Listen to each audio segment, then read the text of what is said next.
मुक्ति भक्ति के प्रेमी भाइयों व साधु समाज को सतनाम साहिब बंदगी। इस सतगुरु कबीर साहिब का मूल ग्रंथ बीजक रमणी नंबर 2 और भाग 2 यानी पार्ट 2 आप सुनेंगे। पिछले भाग में आपने सुना था, सतगुरु कबीर साहिब ने कहा, संतो ऐसी भूल जग माही, जाते जीव प्रलय में जाही। पहले भूला भ्रम अखंडित, झाई आप मानी, और झाई में भूलत इच्छा कीना, इच्छाते अभिमानी। अभिमानी करता होए बैठा, नाना ग्रंथ चलाया, वाही भूल में सब जग भूला, भूल का मरम नहीं पाया। जो है सनातन सोई भूला, अब सो भूल ही खाया। देखिए, अगर कहा जाए तो सतगुरु कबीर साहिब ने रमैनी नंबर 3 में अपना सभी ज्ञान समेट के रख दिया है। कह रहे हैं, जो है सनातन सो ही भूला, अब सो भूल ही खाया। कितनी बड़ी दुख की बात है। जो है सनातन, अब सनातन क्या है? सनातन आत्मा और सनातन परमात्मा। धर्म क्या है? जो आत्मा को जानने का जो मार्ग है उस पे चलता है, वही धर्म है हमारा। बाकी इस पे चर्चा नहीं करेंगे। यहां पे आत्मा को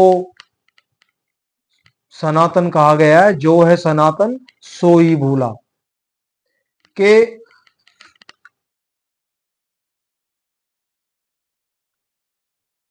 जो अखंडित है, सर्वव्यापी है,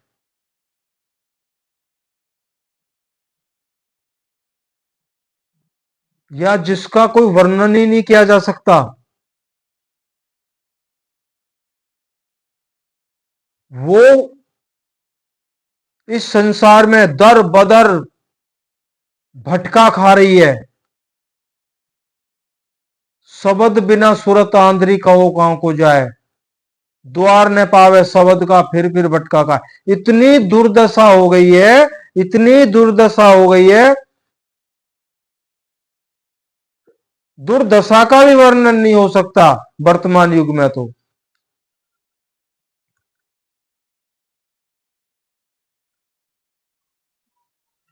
हमारे भूलने का कारण क्या है? क्या है हमारी ऐसी भूल जो जहां के बिछड़े बहुकल बीते भूमि पर भुलाए? क्यों हुआ हमारे साथ ऐसा? और ये विचार यहां बिल्कुल मिथ्या साबित होता है कि सृष्टि परमात्मा के द्वारा रचाई गई है या सृष्टि कबीर साहिब के द्वारा रचाई गई है।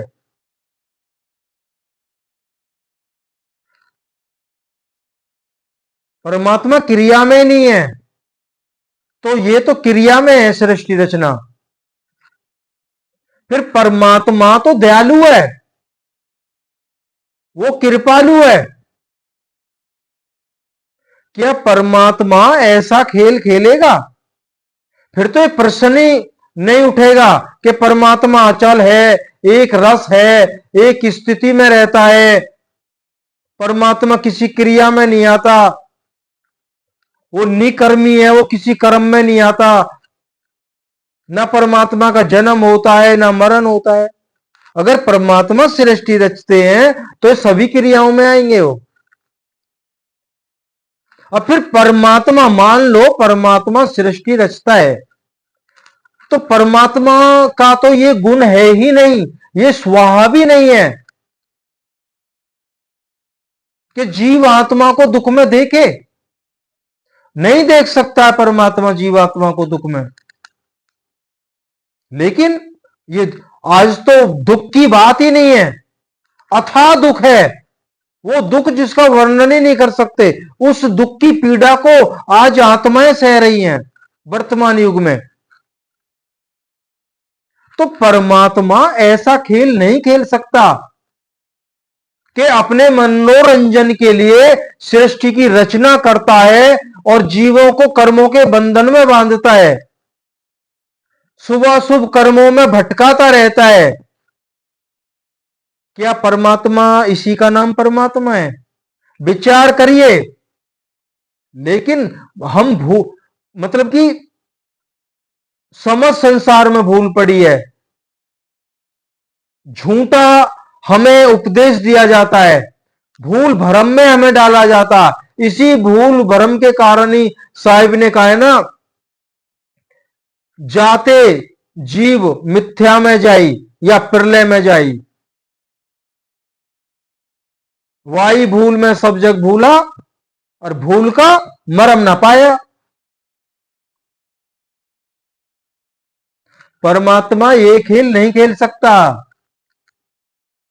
अगर परमात्मा को यही खेल खेलना होता, अपने पास किसी को नहीं बुलाता, ये ध्यान रखिए।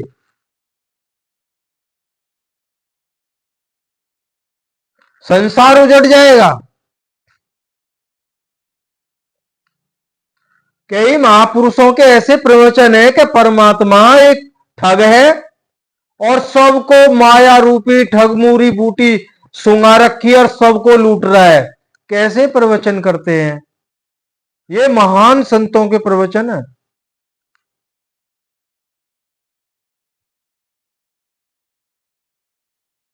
ये व्याख्या की गई है उस शब्द की, रमेनी है। हरि ठग, दो अर्थ, हरि हरि शब्द आएगा इसमें। हरि ठग जगत ठगोरी लाई, हरि के वियोगी कैसे जीव रे भाई। तो काल भगवान रूपी ठग ने महामाया रूपी अविद्या रूप से समस्त संसार में असत्य का प्रचार प्रसार फैला हुआ है, सत्य को ढका गया है। उसी भूल में जीवों की लुटाई हो रही है। लेकिन सतगुरु के उपदेश से जो इस लुटाई को जान लेते हैं, इन ठगों को जान लेते हैं, वो ठगों की विद्या, उनके उस भरमजाल में, उनके उस मोहनी मंत्र में वो नहीं आते हैं। कौन? कैसे जीऊं हरि के वियोगी कैसे जीऊं रे भाई। तो वो भाई जी जाते हैं, वो इनके चुंगल में नहीं फंसते हैं, जो पहचान लेते हैं। सतगुरु कबीर साहब का जो मूल ग्रंथ बीजक है, वो पहचान वास्ते है, पहचान वास्ते है, खबरदार करता है।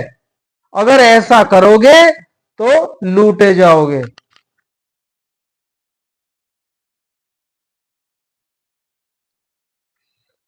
पर पहचान कब होती है? जब अंतर में अनुभव होता है।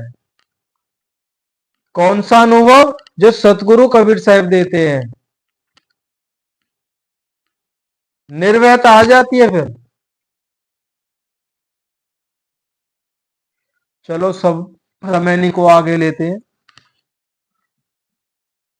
तो आपने सुना था श्री हरि ब्रह्मा विष्णु महेश ने भी घोर तपस्या करके तो अपना आत्म निस्वरूप की प्राप्ति नहीं कर पाए और उस परमात्मा का परिचय नहीं हुआ। आज तक की बात हो रही है।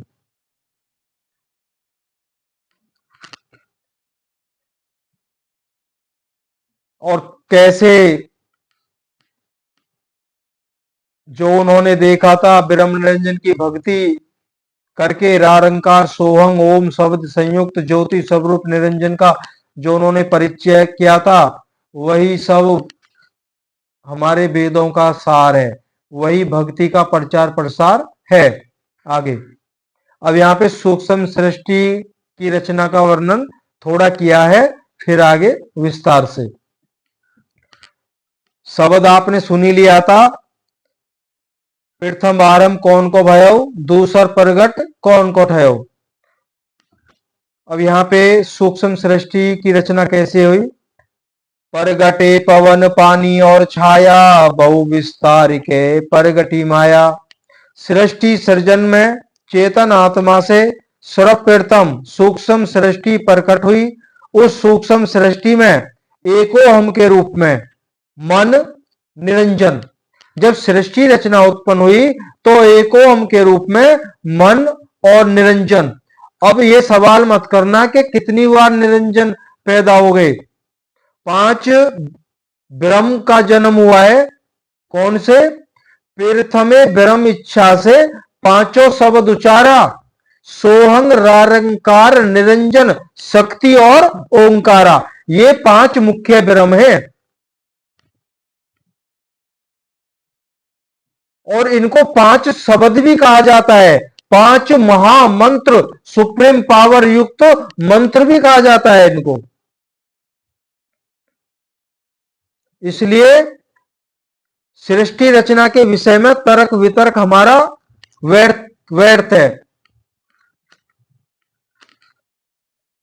तो सृष्टि सर्जन में चेतन आत्मा में सर्वप्रथम सूक्ष्म सृष्टि प्रकट हुई। उस सूक्ष्म सृष्टि में एक ओम के रूप में मन निरंजन तथा बहुश्याम के रूप में इच्छा शक्ति महामाया आज्ञा सत रज तम गुण के रूप में त्रिदेव ब्रह्मा विष्णु महेश और सावित्री लक्ष्मी तथा पार्वती और शब्द स्पर्श शब्द रूप रस और गंध के रूप में आकाश वायु और पृथ्वी इत्यादि ये सब सूक्ष्म सृष्टि के अंतर्गत हुए। किसी भाई ने भी सवाल किया था कि सृष्टि रचना के तत्व तो आपने बताए नहीं। भाई हम तो उतना बताएंगे जो सतगुरु कबीर साहब ने बीजक में लिखा है। उससे बाहर हमारी बुद्धि अब स्थिर है, उससे बाहर अब जा ही नहीं सकती है। जो साहिब का वचन है वही सत्य है। बाकी इसका सृष्टि रचना का बदलाव किया गया है अन्य ग्रंथों में, वो हमारे लिए तो मान्य है नहीं। क्यों? जितनी बार ग्रंथ बनाए जाएंगे उतनी उनमें परिवर्तन होता रहेगा। भाषा जो भी उसकी टीका है, जो भी भाव है, कुछ रोचकता बढ़ाई जाएगी ताकि ज्यादा से ज्यादा लोग पढ़ें और उनको पढ़ने में आनंद आए। यहां आनंद की बात है, बीजक में कोई आनंद की बात नहीं है। जो आनंद है बीजक उस आनंद को बाहर निकाल के फेंकता है। जो अविद्या रूपी माया के छिलके जो हमारे अंतकरण में चढ़े हो रहे हैं, तो सतगुरु कबीर साहब के सत उपदेश की आंधी के द्वारा वो छिलके उड़ते हैं।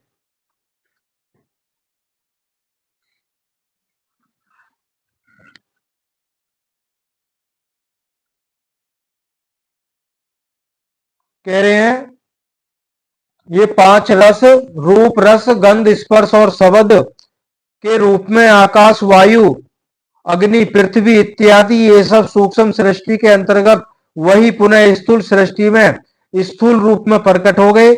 अतः ब्रह्म निरंजन ने सूक्ष्म सृष्टि के पश्चात स्थूल सृष्टि का विकास किया, अर्थात ब्रह्म निरंजन दिव्य स्थूल देहधारी हो गया। इसके बाद उसने स्वयं देहधारी महामाया आज्ञा देवी को प्रकट किया। उन्हीं दोनों से स्थूल सृष्टि में प्रथम स्थूल देहधारी त्रिदेव तथा त्रिदेवियां प्रकट हुई। सतगुरु कहते हैं कि उस स्थूल सृष्टि में सबसे प्रथम पवन पानी और छाया की तरह अग्नि तत्व प्रकट हुआ और बहुत विस्तार पूर्वक माया रूप आकाश तत्व प्रकट हुआ। तत्पश्चात अंड अंडज अर्थात पक्षी आदि पिंड पिंडज मनुष्य पशु आदि और समस्त ब्रह्मांड विराट रूप जगत प्रकट हुआ और 9 खंडों के सहित पृथ्वी को प्रकट किया गया। यह तो पंचभूतों की सृष्टि हुई।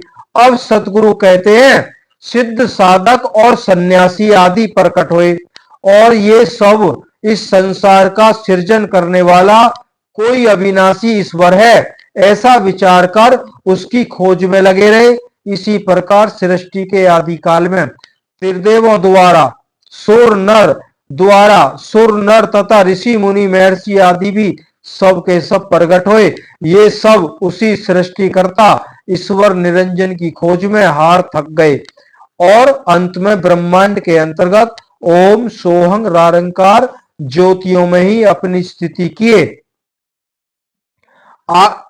आगे उनको अपने शुद्ध चेतन स्वरूप का तथा विदेशार सब स्वरूप महाचेतन सत्पुरुष परमात्मा का ज्ञान नहीं हुआ, अर्थात ये सब निरंजन ज्योति ओंकार सोहम रारंकार शब्द तक ही रह गए।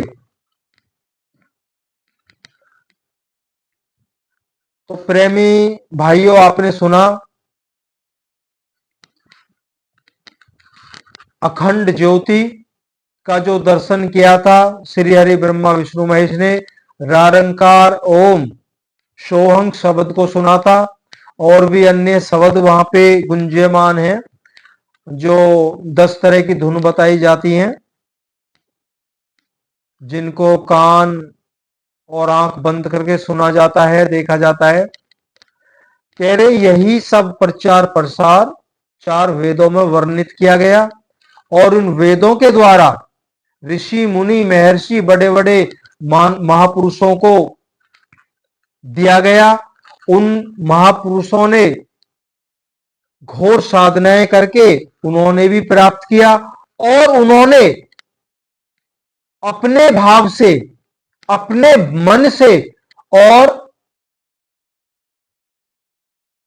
वो जो अनुभव उन्होंने किए, जो देखा सुना, और अच्छे रोचकता के साथ में उनको वर्णित कर दिया।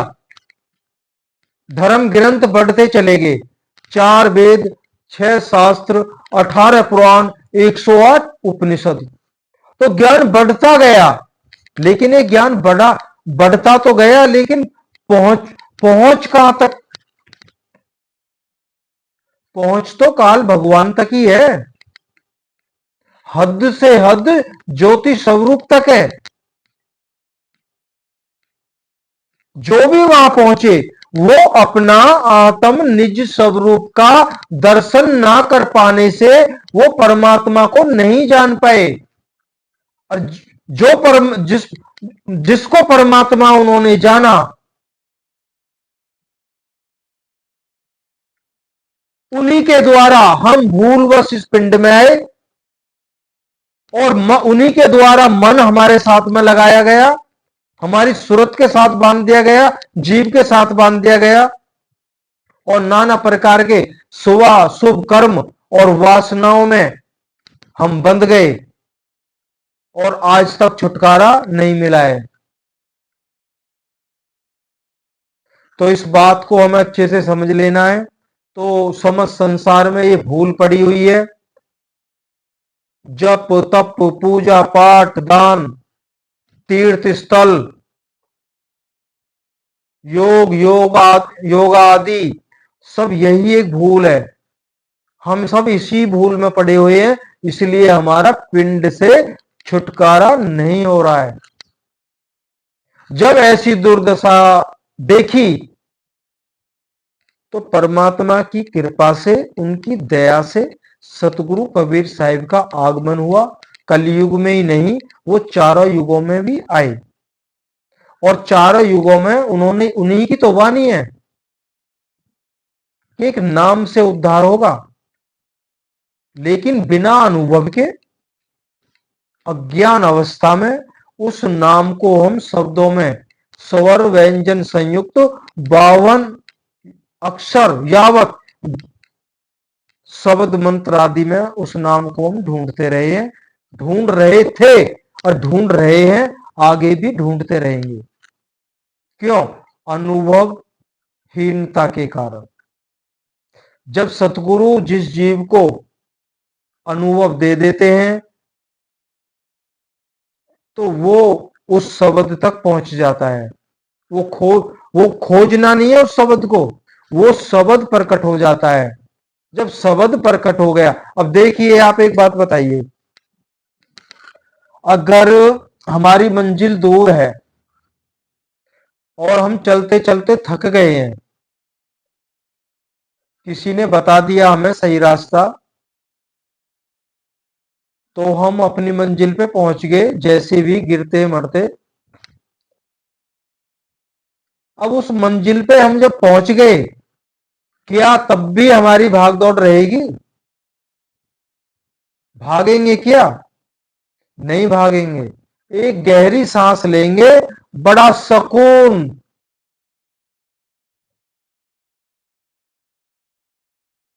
का एहसास होगा, हमें बड़ी शांति मिलेगी। क्यों? अपने निज घर पहुंच गए। भले ही हम अपने रिश्तेदारों के घर से आए हैं, लेकिन वहां हम हारे थके थे, बंधन में थे। लेकिन जब अपने घर में आए तो हर इंसान एक गहरी सांस लेता है और एक आनंद शांति अनुभव करता है, चाहे उसकी झोपड़ी ही क्यों ना है। तो इसलिए सतगुरु कबीर साहिब ने कहा है, आप एक गहरी सांस लीजिए और अपना घर समझ के अपने इस वर्तमान जीवन में आराम से स्थिर हो जाइए, रुक जाइए। बस इस भाग दौड़ से निकल के आ जाइए और बस स्थिर हो जाइए। जो स्थिर होगा वही सतगुरु कबीर साहब के उपदेश को समझेगा और वही अनुभव भी पाएगा। ये तो चला चली का मेला है। सारे उम्र सत्संग सुनते रहो, सत्संग सुनाते रहो, भंडारे करते रहो, कुछ भी करते रहो, जो भी करोगे मुक्ति संभव नहीं है। क्यों?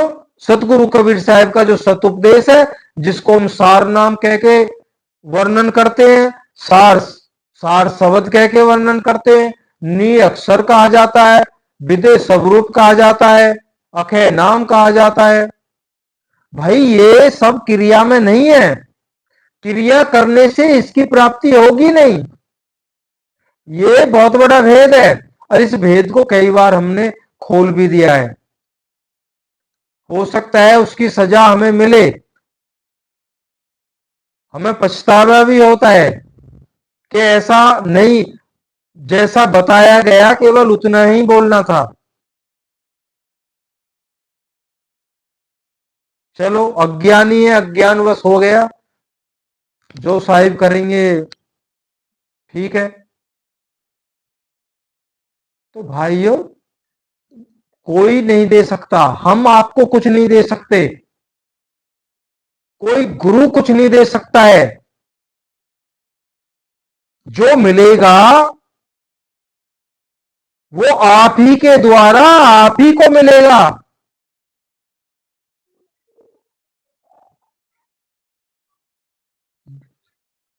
जो नाम है, जो शब्द है, बस उस पे हमें ध्यान रखना है।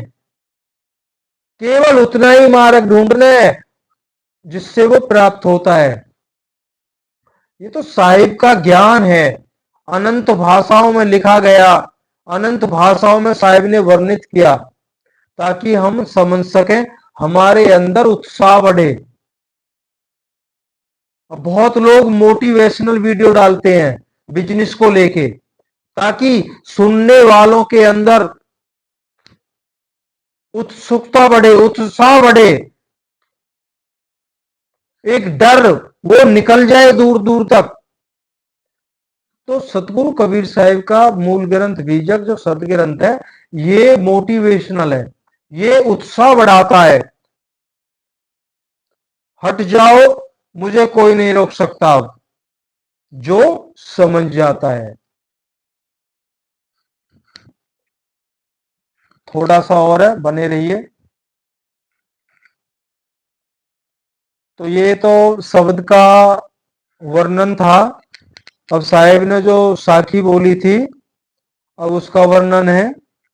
साखी में साहिब ने कहा था, जीव शिव सभे प्रगटे वे ठाकुर सबदास, कहें कबीर और जाने नहीं एक राम नाम की आस।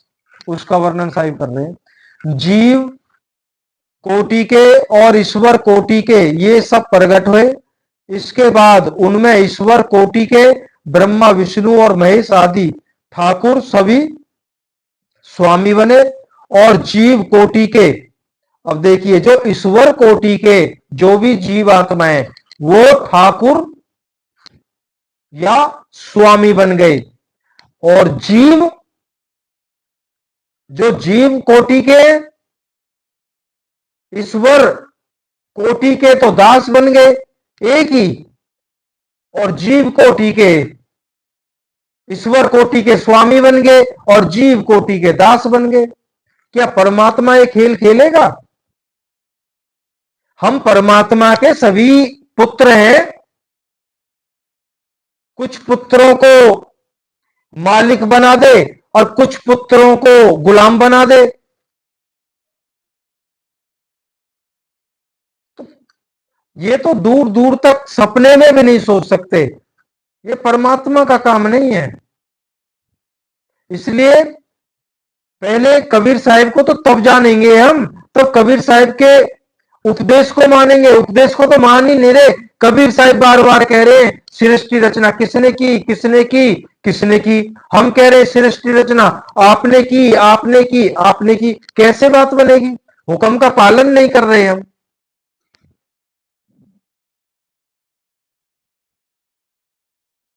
जब संपूर्ण बीजक सुन के ही नहीं समझ पाए, तो समझने का कुछ दूसरा कोई और उपाय है ही नहीं। बिल्कुल कोई उपाय है ही नहीं।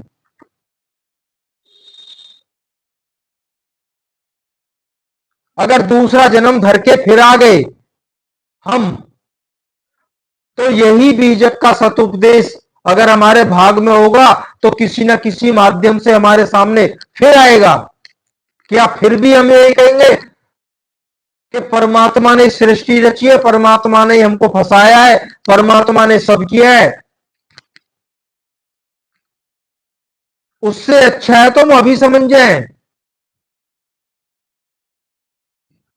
भाई अनुभव तो तब होते हैं साहिब के उपदेश अनुसार जब चलते हैं, ऊपर ऊपर से नहीं, बिल्कुल दृढ़ता से, अटल विश्वास जो डगमगाए नहीं, तब होते हैं साहिब के अनुभव।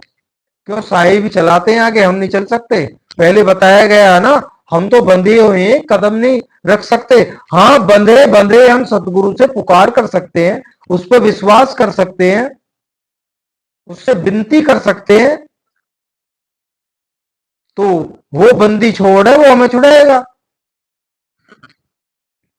तो साहिब कह रहे हैं, सतगुरु कबीर साहिब कहते हैं कि मैं अखै विदे सबरूप सतनाम सार शब्द, जो महाचेतन सतपुरुष परमात्मा है, उसके अतिरिक्त अन्य किसी को भी सतपुरुष परमात्मा नहीं जानता। कह रहे मैं किसी को सतपुरुष परमात्मा नहीं जानता हूं उस सार शब्द परमात्मा को छोड़ के।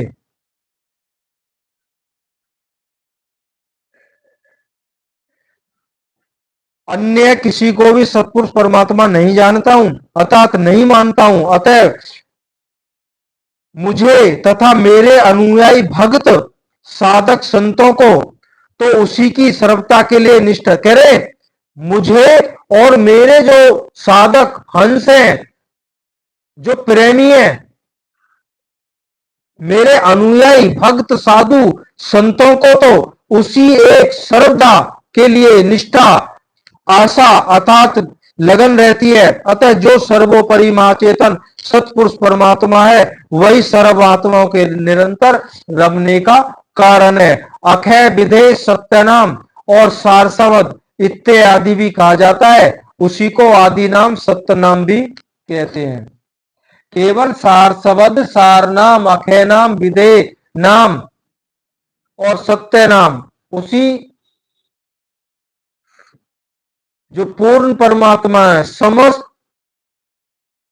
आत्माओं का स्वामी पति है, एकमात्र वही सत्य है। बाकी सब बीच के बनावटी बने हुए हैं, जो बीच में भवसागर के बीच में ही हमारी नैया को डुबाने वाले हैं। बीच में तो डूबते हैं सब। कोई पिंड में भक्ति करता है, कोई ब्रह्मांड में भक्ति करता है, तो बीच में डूबते हैं। तो इसलिए पिंड से छुटकारे के लिए साहिब ने बोल दिया है, हमारा जो सत्यवाणी है उस पर विश्वास कीजिए। साखी गुरु कबीर है। जो भाई अब तक सुन रहे उनको बड़े भाग्यशाली जीव है वो। साखी गुरु कबीर है, मान लो सो प्रतीत। साखी का अर्थ क्या है? साक्षी, दृष्टा, गवाह। कोई हादसा हो जाता है तो वहां पे इन्वेस्टिगेशन जब होती है तो पूछा जाता है किसी ने देखा, तो साहिब की साखी ने सब कुछ देखा। इस सृष्टि रचना को कई बार रचते हुए देखा, कई बार प्रलय होते देखा। साहिब कह रहे मेरी जो साखी है वो दृष्टा है, साक्षी है इस बात की। अगर सत्य माने जो कोई, मेरा जो उपदेश है वो साक्षी और दृष्टा है।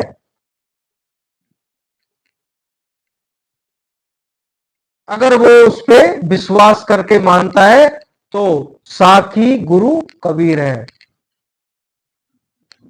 ये बात जल्दी से समझ में नहीं आएगी, इसलिए हम बोलना भी नहीं चाहते हैं।